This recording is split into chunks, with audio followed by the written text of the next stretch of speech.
प्रदेश की झोपड़पट्टियों में रह रहे रोहिंग्या और बांग्लादेशी लोगों को प्रदेश से बाहर निकालने वाले मुख्यमंत्री योगी आदित्यनाथ के आदेश के बाद प्रशासन पूरी तरह से अलर्ट मोड पर है। प्रशासन इन दिनों लगातार झोपड़पट्टियों में रह रहे लोगों के दस्तावेजों की जांच कर रहा है। ऐसे में जिनके दस्तावेज संदिग्ध पाए जा रहे हैं, उनकी जांच तेजी से की जा रही है। झोपड़पट्टियों में रह रहे रोहिंग्या और बांग्लादेशी लोगों को प्रदेश से बाहर निकालने का आदेश सीएम योगी ने दिया है, जिसके बाद अवैध रूप से रह रहे लोगों में डर और गुस्से की स्थिति है। इस बीच हमारे संवाददाता रामेंद्र सिंह लखनऊ के गुलाल घाट के बगल में बनी झोपड़पट्टी पहुंचे, जो किसान की जमीन पर बनी है। यहाँ लगभग 50 झोपड़ियों में रहने वाले सभी लोग कूड़ा बीनने या सफाई कर्मी के रूप में काम करते हैं। क्या कुछ रही वहां की स्थिति, चलिए देखते हैं। सबके पेपर चेक किए गए हैं, सबके सही है। बगैर सही पेपर अगर देख लीजिए, अगर ऐसा कुछ होता है तो लोग इधर उधर भागम भाग करते हैं। पुलिस तो यहीं से उसको मालूम करेगी कि भाई ये पेपर सही है नहीं सही है। जब सही होंगे तो कोई भाई हिंदुस्तान हमारा ही है, कोई गैर मुल्क में तो है ही। जी एनआरसी का जो लिस्ट है वो मांगे, वो हमने दे दिए।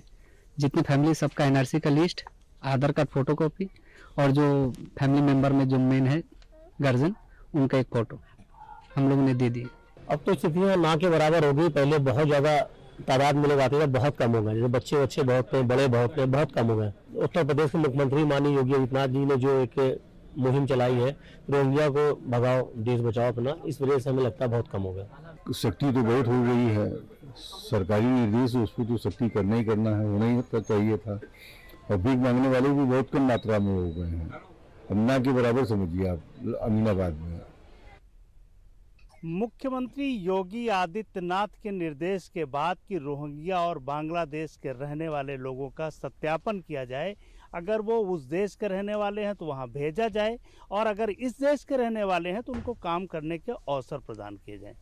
हम जिस झुग्गी में खड़े हैं, गुलाला घाट के बगल की एक झुग्गी झोपड़ी है। यहाँ इन लोगों ने पुलिस को कागज़ दिए हैं। पुलिस इनसे कागज़ मांगे थे कि कहाँ के रहने वाले हैं, एनआरसी का कागज़ चाहिए, आधार कार्ड चाहिए, वोटर कार्ड चाहिए, कई लोगों के पैन कार्ड भी हैं। तो वो इन लोगों ने पुलिस को दिया है। आगे सरकार क्या कार्रवाई करेगी, उनकी जाँच कराएगी और जो परिस्थितियां होगी उनके आधार पर काम किया जाएगा। यहाँ करीब 50 के आसपास झोपड़ी हैं। यहाँ एक स्कूल चलाया जाता है, एक संस्था चलाती है। इनके बच्चों को हिंदी, अंग्रेजी और उर्दू की शिक्षा दी जा रही है। उस स्कूल को संस्था चलाती है, उसमें कापी पेन पेंसिल संस्था देती है। ये लोग ज़्यादातर कूड़ा बीनने का काम करते हैं। अधिकतर लोग कूड़ा बीन कर लाते हैं, उसको साफ करते हैं और बाजार के हवाले करते हैं। उससे जो पैसा मिलता है उससे अपना परिवार चलाते हैं।